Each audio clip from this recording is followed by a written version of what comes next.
Good evening, dear students. In the previous class, we have discussed cross product of vectors, cross product of two vectors, and earlier we have discussed dot product of the vectors. तो means product of vectors हमने already कर लिया. Now we come to the applications of dot and cross product. ठीक है? तो today we are doing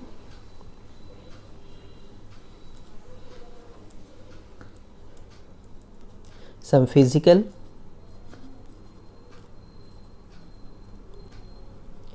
applications of dot and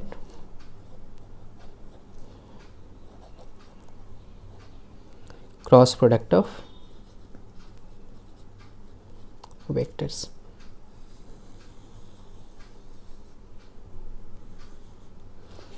So firstly we come to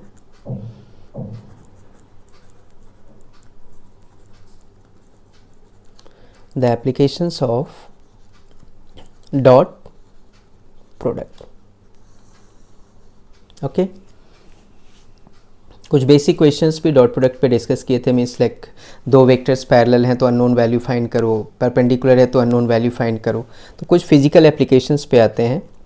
आगे एक आपका मैकेनिक्स का पार्ट है वर्क पावर एनर्जी. तो वहाँ वर्क पावर एनर्जी में we have a term work W. ये 19th में भी आपने स्टडी कर रखा है. It is the product of what force and displacement. F S cos theta, theta is the angle between force and displacement. लेकिन आपने पहले जो है dot product and cos product जो है स्टडी नहीं किया है, तो यहाँ पे जो है इसका हम यूज़ करेंगे.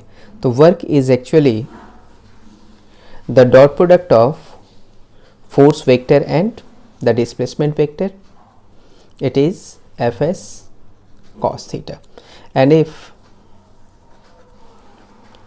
दोनों ही अगर IJ के फॉर्म में दिया हुआ हो, like F is equal to F X I cap plus F Y J cap plus F Z K cap, and the displacement vector is X I cap plus Y J cap plus Z K cap. तो work का value क्या हो जाएगा? Dot product में बताया था मैंने, आई आई वाला मल्टीप्लाई होगा, जे या जे मल्टीप्लाई होगा, के और के वाला मल्टीप्लाई होगा. अदर प्रोडक्ट्स क्या हो जाते हैं? ज़ीरो. तो will have the result X F X plus Y F Y plus Z F Z.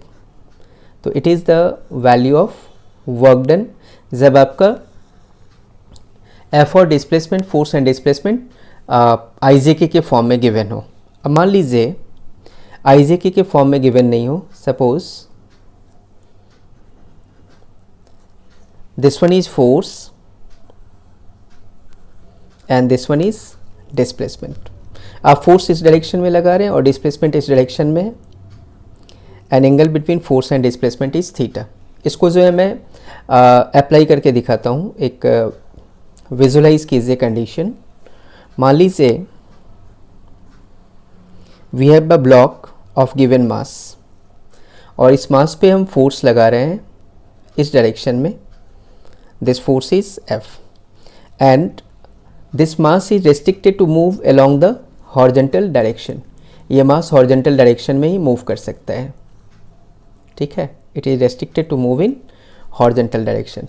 और फोर्स हम लगा रहे हैं ऊपर, डिस्प्लेसमेंट इस डायरेक्शन में है और इनके बीच एंगल क्या है? थीटा.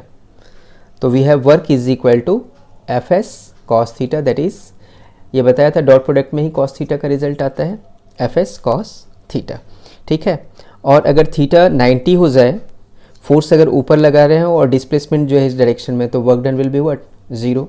थीटा अगर जीरो है तो वर्क डन क्या होगा?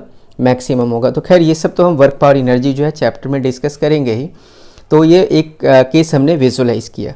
तो एक एग्जाम्पल जो है हमारा वर्क है. And rate of doing work is called power. तो सी P. It is the dot product of force vector and the velocity vector. Okay. तो force dot velocity, it is also Fv cos theta. This result gives the instantaneous value of power. वो instantaneous power and average power हम work power energy में discuss करेंगे। अब मान लीजिए कि force and velocity दोनों ही फॉर्म में, वेक्टर फॉर्म में गिवन हो, तो the result is also P is equal to Vx Fx। मान लीजिए कि अगर दोनों ही वेक्टर फॉर्म में गिवन हो तो आप किस तरीके से लिखेंगे, P Vx Fx plus Vy Fy plus Vz Fz। Means अगर f है Fx i cap, Fy j cap, Fz k cap and velocity vector is Vx i cap, Vy j cap and Vz k cap, तो इस तरीके से आप result को लिख सकते हैं, है ना। तो ये मैंने जो है अभी दो एग्जांपल्स बताया है। से Fs cos theta work done and power is what, that is instantaneous power, pi P instantaneous, I for instantaneous, that is the dot product of force vector and the velocity vector Fv cos theta। जैसे यहाँ पे force लगा रहे हैं और किसी time पे velocity इस डायरेक्शन में क्या है, v है, then it will be what, Fv cos theta। अगर दोनों वेक्टर फॉर्म में हो तो इस तरीके से आप वर्क कर सकते हैं। ओके, अब इस पे हम एक क्वेश्चन लेते हैं।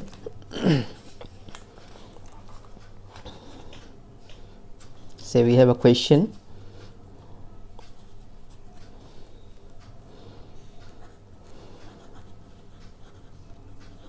A particle is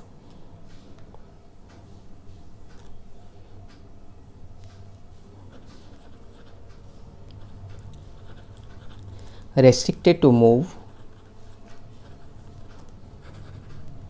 in the direction of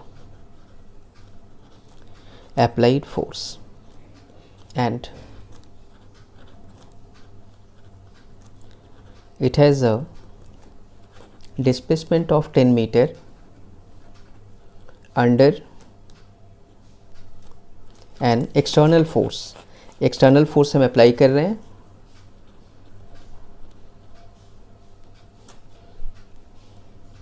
under an external force F is equal to 20 Newton। okay, find work done। यहाँ वर्क डन का वैल्यू हमें कैलकुलेट करना है। ओके, तो देखिए, according to the statement force, a particle is restricted to move in the direction of applied force। तो displacement of particle has been given 10 meter and force इसी direction में है। the value of force we have what, 20 Newton। then what is the angle between force and displacement, theta is equal to 0 degree। तो work का formula क्या बताया है, it is Fs cos theta। तो value of force is 20, displacement 10, cos 0, the result is what, 200 joule। the amount of work is 200 joule। next question we have,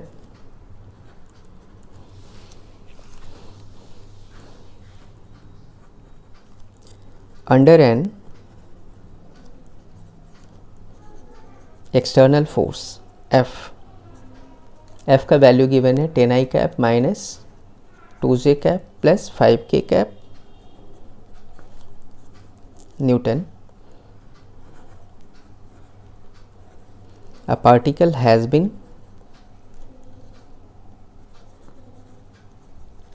displaced from 1 2 3 meter to 3 5 7 meter in space. Space में in point space को move कर दिया गया है ना। Find amount of work done, amount of work done पूछा है। तो we come to the solution. A particle has been displaced from 1 2 3 to 3 5 7। तो see what is the displacement। The displacement of particle we have 3 minus 1 I cap, 5 minus 2 j cap plus 7 minus 3 k cap. So displacement we have 2y cap plus 3j cap plus 4k cap, this much of meter. Okay, and force हमारा defined है. तो work done के लिए मैंने क्या formula बताया है, यहाँ जो है फोर्स और डिस्प्लेसमेंट दोनों ही हमारे पास वेक्टर फॉर्म में है. तो it implies that work is equal to F dot S. तो 10i cap minus 2j cap plus 5k cap dot 2y cap plus 3j cap and plus 2 point form है तो 2 point से हमने vector find कर लिया, displacement vector आई J के में आ गया, फिर फॉर्मूले पे चले गए एफ डॉट एस. तो डॉट प्रोडक्ट में आई वाले का रिजल्ट मिलेगा, आई और आई को मल्टीप्लाई किया तो 10 इंटू 2 वी है plus minus 2 into 3 and plus 5 into 4. तो result we have what 20 minus 6 plus 20, so that is 40 minus 6 34 joule. The amount of work done in doing so is 34 joule. Okay,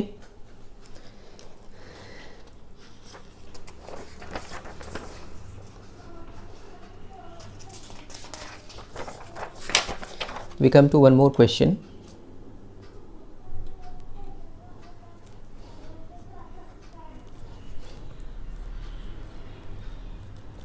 Under a given force F, that is 2y cap plus 3j cap plus 5k cap Newton, a particle has velocity v is equal to I cap minus j cap plus k cap meter per second at any time. Okay, find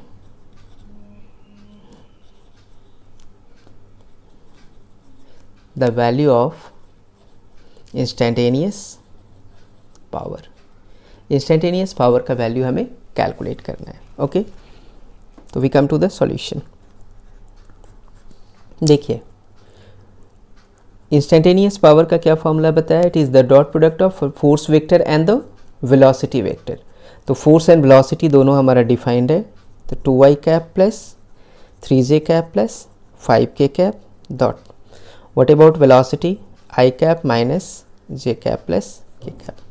तो result we get 2 into 1 plus 3 into minus 1 plus 5 into 1. तो result is 2 minus 3 plus 5, 2 minus 3 plus 5, 7 minus 3 4. ऐसा unit of power आपको पता है, it is what, joule पर second is what. तो ये हमने कैलकुलेट कर लिया. तो ये हमने कुछ डॉट प्रोडक्ट के जो है एप्लीकेशंस किए. Now we come to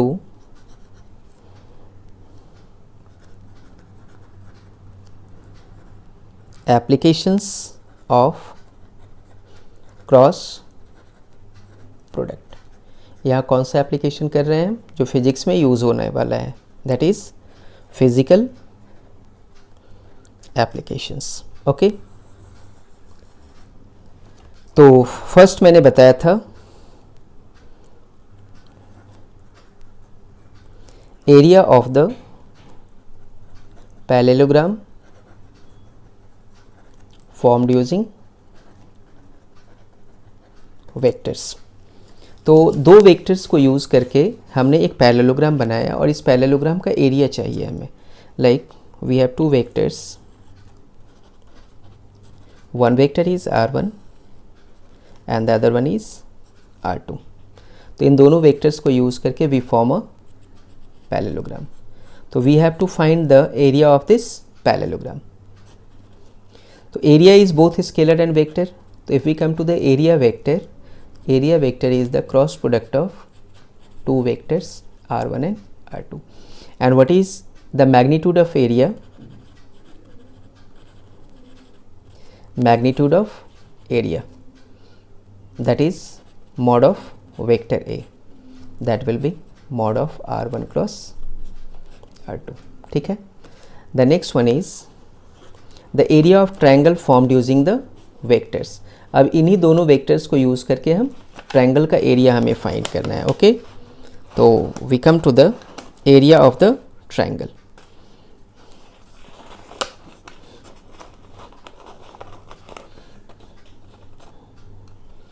The second part is area of triangle formed using the vectors. Okay, पहला था area of parallelogram. Now we have area of the triangle. जैसे ये दो वेक्टर्स हैं, one vector is r1 and this vector is r2. We have to get the area of this triangle. तो देखिए जो parallelogram बना है, इस पैरेललोग्राम तो का तो सिर्फ हाफ है ये, ठीक है. या we have these two vectors r1 and r2. ये जो पैरेललोग्राम बना, if we have to get this area, तो चाहे ये वाला एरिया ले या ये वाला एरिया ले, तो it is half of the area of the parallelogram. तो area vector of the triangle here is half of the area of parallelogram, that is r1 cross r2. And what about the magnitude of the area? So that will be half of the mod of r1 cross r2. Okay, इस पे based एक question किया हमने.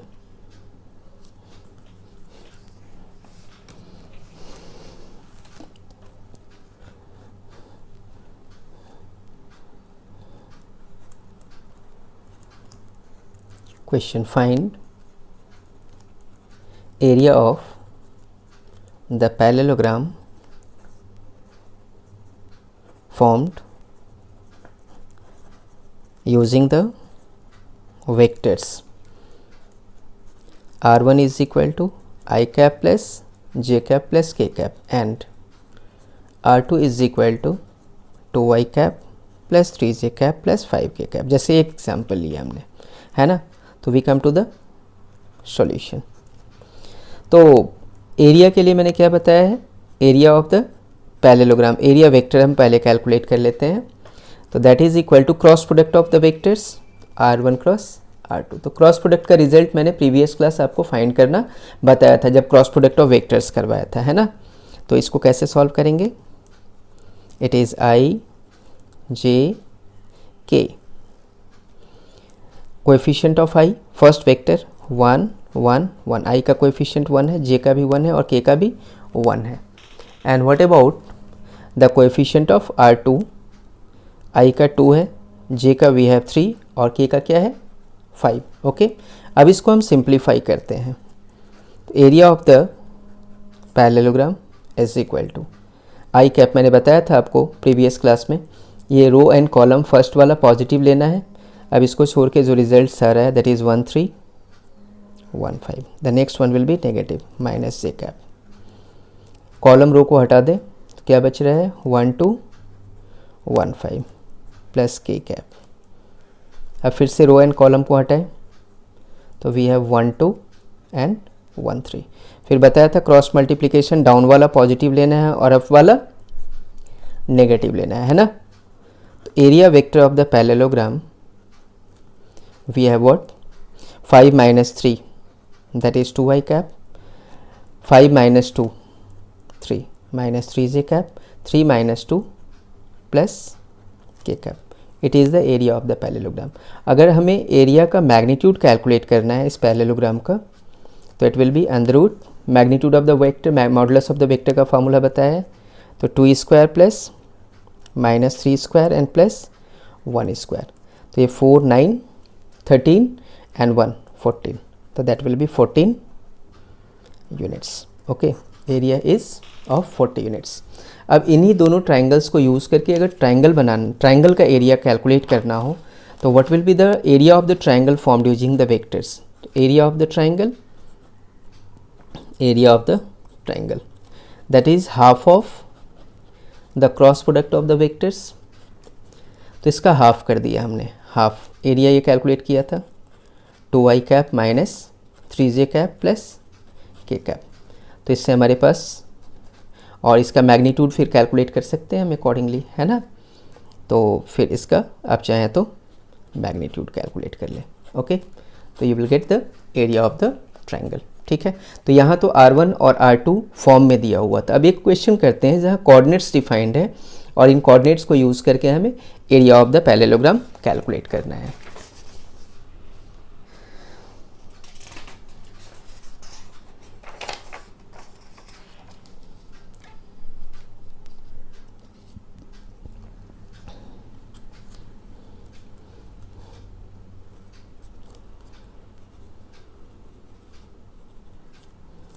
A parallelogram vertices has coordinates 0 0 0 L 0 0 0 L 0 and L L L. Find the area of parallelogram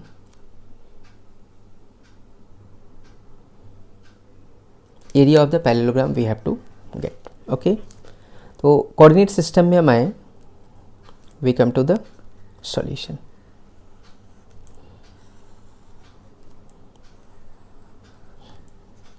x coordinate, y coordinate and z coordinate भी है। तो coordinate हमारा क्या क्या डिफाइंड है, 0 0 0, तो 0 0 0 it is L 0 0 L 0 0।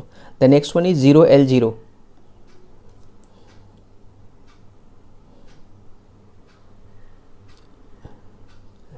L 0 is this. Okay, it is 0 L 0, it is 0 0 and 0. Okay, and the fourth one is triple L. तो triple L मान लीजिए कि यहाँ कहीं है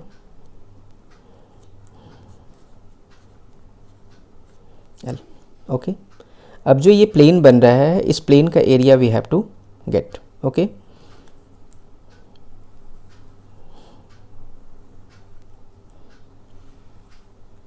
इस वाले प्लेन का एरिया हमें कैलकुलेट करना है।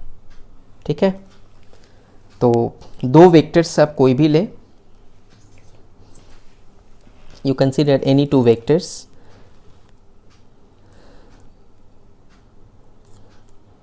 one is suppose R1 and the other one is what, R2। एक ये वेक्टर लिया हमने and the second one is this vector। अब R1 R2 का वैल्यू आप कैलकुलेट कर सकते हैं। what is the value of R1 here? the value of R1 is Li cap plus Lj cap plus Lk cap, and the value of R2 is this, that is what, Lj cap। तो area का formula क्या हो जाएगा, area of the parallelogram that is R1 cross R2।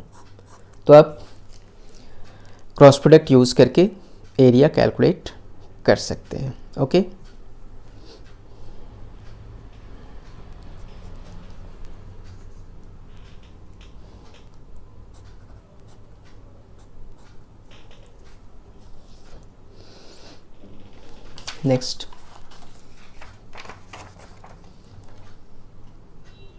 next application, see cause of rotation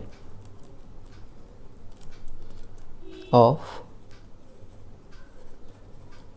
rigid body is torque। Torque एक physical quantity है and the cause of rotation of the rigid body is torque। Torque is a vector quantity, it is a vector quantity. ये rotational mechanics आपका एक chapter 11th में वहाँ जाके study करेंगे। तो mathematically torque is the cross product of position vector and the force vector, it is RF sine theta. Torque is equal to, एक application में बता रहा हूँ, और भी एप्लीकेशन रोटेशनल मैकेनिक्स में जो है आएंगे जहाँ क्रॉस प्रोडक्ट का यूज़ होना है। तो RF साइन थीटा, तो ये R is what, R is the distance of action of force from the axis of rotation. Axis of rotation से जो distance of action of force है दैट इज़ व्हाट R। मान लीजिए we have a rigid body, ये एक rigid body है and this point is the fixed axis of rotation, it is suppose fixed axis of rotation, है ना। और यहाँ से एक पॉइंट है P, इस पॉइंट पे हम फोर्स लगा रहे हैं, this force is F। तो angle between force and this distance we have what, R। angle between F and R is what, theta। okay, अब ये जो एक्सिस ऑफ रोटेशन है इसके लिए हमने कोऑर्डिनेट कंसिडर कर लिया x1, y1 and z1, and for this point axis of rotation is what, x2, y2 and z2। तो ये फिक्स्ड है, यहाँ इसको फिक्स कर दिया हमने, और ये पॉइंट P पे हम फोर्स लगा रहे हैं इस डायरेक्शन में। तो जैसे ही हम फोर्स लगाएंगे तो देखिए रिजिड बॉडी क्या करेगा, रोटेट करेगा, तो cause of rotation is torque. तो F हमारा वेक्टर ऑलरेडी है और R इस डायरेक्शन में है, तो ये हमारा this one is what, the distance, position vector. तो see what is the value of R here, तो R we have here x2 minus x1 i cap plus y2 minus y1 j cap plus z2 minus z1 k cap. Okay, और force हमारा given है, suppose here force is fx i cap plus fy j cap plus fz k cap, and force we have fx i cap plus fy j cap plus fz k cap. Then what is the value of torque here, तो torque का formula मैंने क्या बताया है, R cross F। तो torque will have R cross F। तो cross product का जो मैंने कॉन्सेप्ट बताया है डिटर्मिनेंट वाला, जैसे सॉल्व करते हैं, तो क्या बताया था आपको, इस तरीके से लेंगे, it is I cap J cap and K cap. अब R क्रॉस F है, तो R वाला जो है X का, I का coefficient is x2 minus x1, j का coefficient is y2 minus y1, and what is the coefficient of k cap, it is z2 minus z1। Similarly अब next vector पे आए, तो i का कोएफिशिएंट fx, j का coefficient is fy and z, k का coefficient is what, fz। अब इसको आप इजीली सॉल्व करके टॉर्क का वैल्यू कैलकुलेट कर सकते हैं। तो अगर वेक्टर फॉर्म में हो तो ये वाला कॉन्सेप्ट, और अगर r और f और एंगल बिटवीन देम दिया हुआ हो then directly use RF sine theta. Okay, then see, we take a question,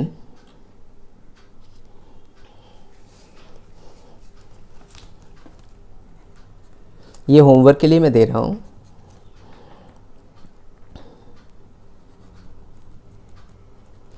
If axis of rotation of a rigid body is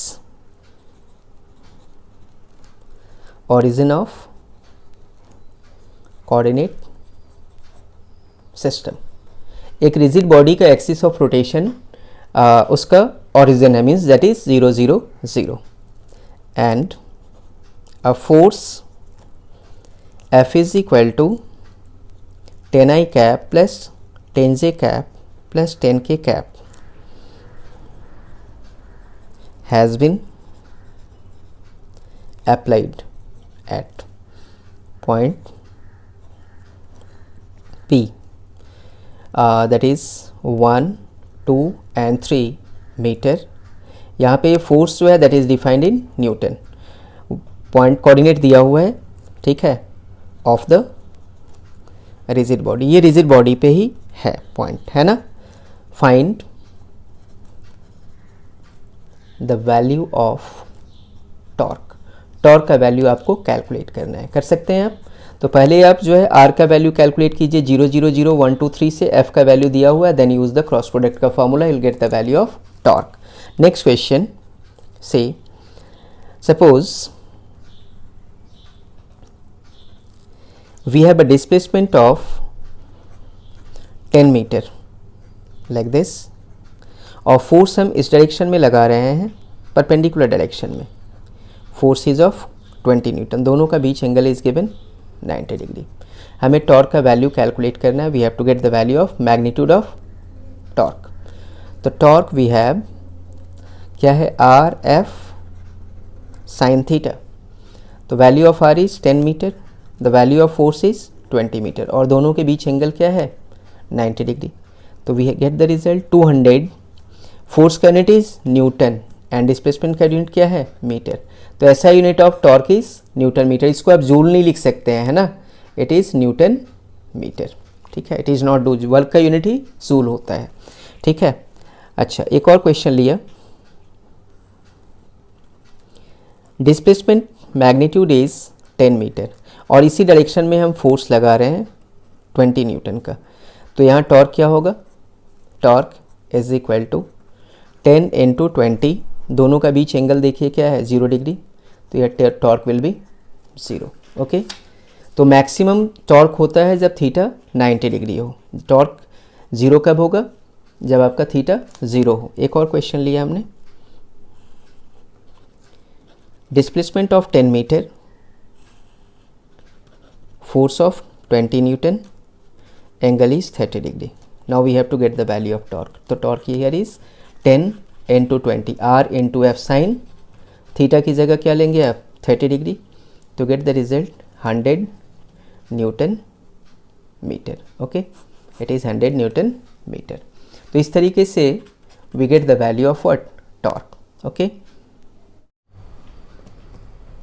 See we have to get the area of this parallelogram, है ना। इस parallelogram के जो है vertices के coordinates given है 0 0 0 L 0 0 0 L L and triple L, okay. Find the area of the parallelogram found using the given coordinates. तो हमने दो वेक्टर्स लिया, one is R1 and the other one is R2, कोई भी दो vectors आप दो साइड्स ले सकते हैं। तो R1 और R2 जो है हमने कैलकुलेट कर लिया, ये मैंने पॉइंट्स दिया हुआ है तो कैसे वेक्टर्स फाइंड करते हैं बताया हुआ है।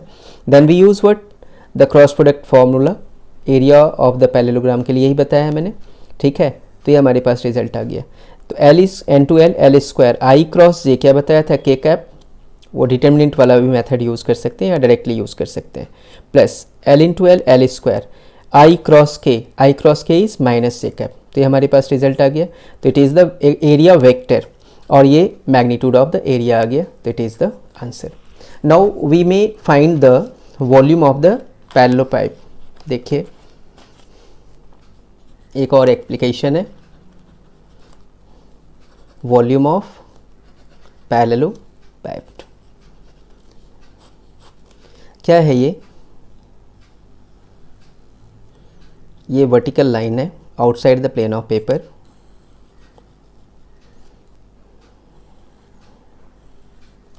it is suppose base of the parallelopipe.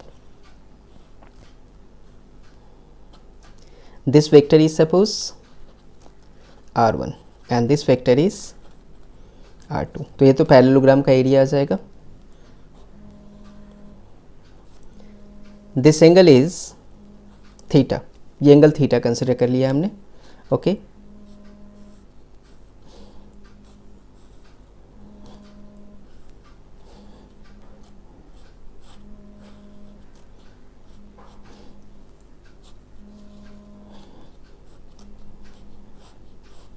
अब इसको यूज़ करके हमने एक ये बनाया, it is parallelepiped. This vector is suppose R3। अब R3 का प्रोजेक्शन अगर हम इधर डालें तो ये area vector R1 cross R2 it will be perpendicular to the plane, इस डायरेक्शन में होगा। और R3 का प्रोजेक्शन अगर इधर हम डालें तो this line is what, it is R3 cos of theta. तो एरिया को अगर हम हाइट से मल्टीप्लाई करते हैं, see this one is height, यही हाइट है ना। यहाँ से अगर आप ये लाइन ड्रॉ करते हैं, if you draw line here, तो इसका प्लेन पे ये हाइट है. If it is r3 cos theta it is also what r3 cos theta. ये थीटा है तो ये एंगल भी क्या है थीटा. तो वॉल्यूम के लिए मैंने बताया था एरिया को आप हाइट से मल्टीप्लाई करो तो you get length into width into height, जैसे होता है क्यूबॉइड में. तो वैसे यहाँ पे भी है. तो यहाँ volume of the parallelepiped is mod of r1 cross r2. r1 cross r2 का ये ले लिया आपने, है ना. तो ये है cross product, it gives a vector quantity into what this height. तो ये हाइट क्या है हमारा r3 cos थीटा. तो डॉट प्रोडक्ट में cos आ जाता है तो it is what r3 vector. तो in this way we get what the volume of the parallelepiped using the 3 vectors r1 r2 and r3. इस पूरे का वॉल्यूम आ गया. अब जैसे ये क्यूबॉइड होता तो लेंथ इंटू विड्थ है ना. जैसे ये क्यूबॉइड का केस अगर आप लें, it's the case of cuboid.